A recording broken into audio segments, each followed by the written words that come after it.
What's up, Trader's Edge? It's Mark Sebastian, your only option. This is your week in review. In today's episode, I'm going to walk through what happened in the major indexes. We're going to talk about bonds. We're going to talk about the breakup in the market and talk a little bit about the trend in earnings so far. Should be a good one. So with that, let's dig in.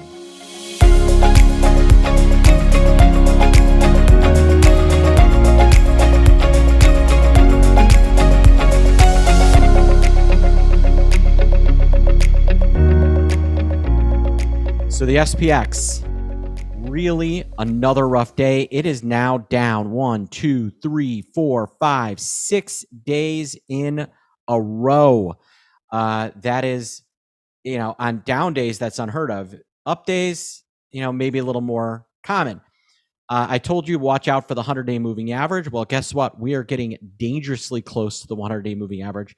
I thought we might be looking to try and close the gap from February 21st. We have done that. The 100 is going to be our next major point of resistance. 49.34 is where that thing lands. Would not be surprised to see that hit on Monday. The Qs are in even worse shape than the S&P 500. They're already well below the 100. The 200 is now down only $20 away. This thing has moved so hard, so quickly. 2% down, implied vol blowing up.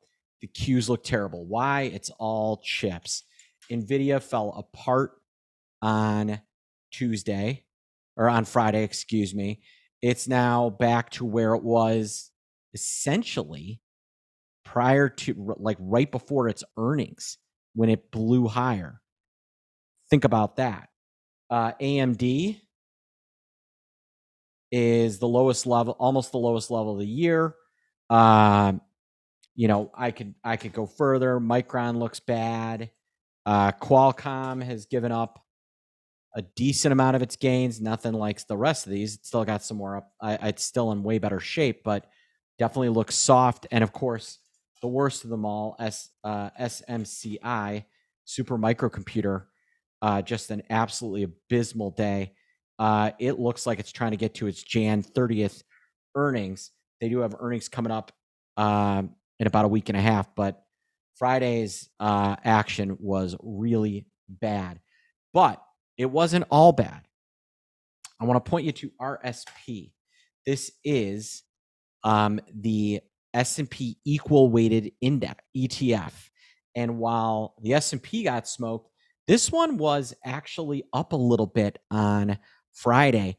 The timing of its trades, it's now looking pretty interesting. It's equal weight. So as tech is selling off, it is becoming less and less. They rebalanced the entire portfolio on March 31st.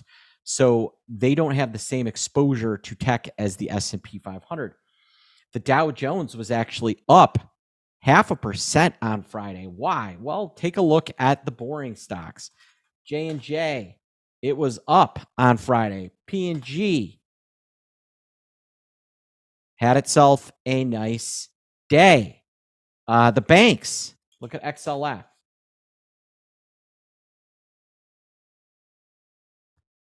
XLE, the energy sector, all higher. So what we are seeing is a big rotation out of tech, and they're taking that money and putting it into energy, into banking, into consumer staples, consumer non-discretionary utilities. That is where the money is moving to. So despite the fact that the headline indexes look terrible except the Dow, when I pull up my stock screener, look, it's more green than red. It was just the red names were heavy market cap names. So what's next? You got to keep an eye on the bond market. Bond market managed to be up a little bit on Friday. It's simmering, bear flagging. I think if markets are going to fall apart, It's going to be from the bond market. The bond market is going to drive it. They had a really rough week. No surprise. So did the S&P. So did the Qs. Bonds are dictating the market. And right now bonds look really soft. Until we get a rally out of bonds, I think you can expect the stock market to be bad. And then the big thing is these earnings. ASML, they let us off. The thing is falling out of bed. It's below its earnings from January. It's at its earnings from January 24th. It may fill this gap all the way down to 775. Netflix had a terrible day. Wow, that was ugly. And Taiwan Semiconductor, if you want a good barometer for the whole chip sector, TSM, and their earnings were disappointing, and the stock is pulling everything down. I think chips are going to continue to drop. Tech is going to continue to drop at least until Intel earnings on the 25th, excuse me. But more likely, we're looking at AMD. AMD needs to come out positive to bail us out. Other big earnings, and I'll detail that are going to matter. I think the one you really want to pay attention to is Microsoft, which again is falling out of bed. It's now well below its level from January and threatening to go, make a run it down on the year, which would be around 360. So this has been a violent sell-off in these names. I'm expecting that could continue. What has not happened yet is my vol trade. Why? VIX topped out at over 20 overnight, closed the day 1870. Futures term structure still partially backward. VIX cash is now over May, June, July, and August. So when we've got this structure, we're not getting short UVXY. However, when I do, it is going to be marvelous. How do you get in on this trade? You can join 0DTE. We're going to be firing 0DTE trades, and we are going to be eventually jumping in on this juicy UVXY trade. Call my team 888-872-3301 to join, or email us support@optionpit.com, or just click the link.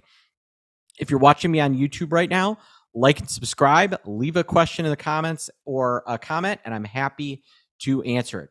I hope you have a great day and a great weekend. I am Mark Sebastian, your only option. See you soon.